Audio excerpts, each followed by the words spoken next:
আমি এই যে একটা কঠিন কথা বাস্তব কথা, আমি যখন দেশে আসি, যখন আমি কোথাও কারণে আমার বিজনেসটা বন্ধ হয়ে যায়, আমার ওয়াইফের চাকরিটা চেক করে শুধুমাত্র আমার একটা ছোট বাচ্চা আছে, আমি একদম একটা চাইতেছি তো প্রদেশের একটা বাচ্চা, তোরা আর একটা বাচ্চা আমার বাচ্চা কথা নেই, আগে আমি আমার বাচ্চাকেও যে আমি আনবো, বাচ্চার আগে কি ভাও করলে যে ভবিষ্যৎ সেইটা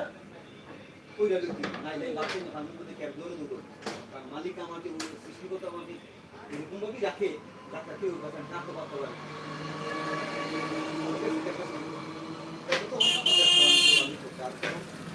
বিবেক করে দেখলাম ওই একটা হিংসা দিচ্ছে আমার কিভাবে আসলে লাস্ট পর্যন্ত দেখলাম আমার বাচ্চাটা এলো, এই বাচ্চাটা হাসপাতালে বেড়ে দিতে ফেলাই দিয়ে দিচ্ছে চিকিৎসার জন্য এমন মনে করেন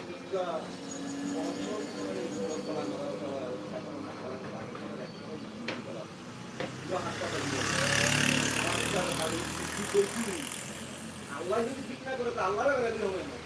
কেমন আমার এরকম একটা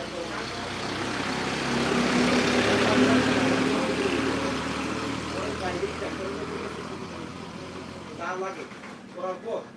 ওরা বুঝেছে বাচ্চা ফলর চালাইছে খাই দিয়ে ওরা বিশ্বাস করছে ফলর থেকে নিয়ে আমার বাচ্চা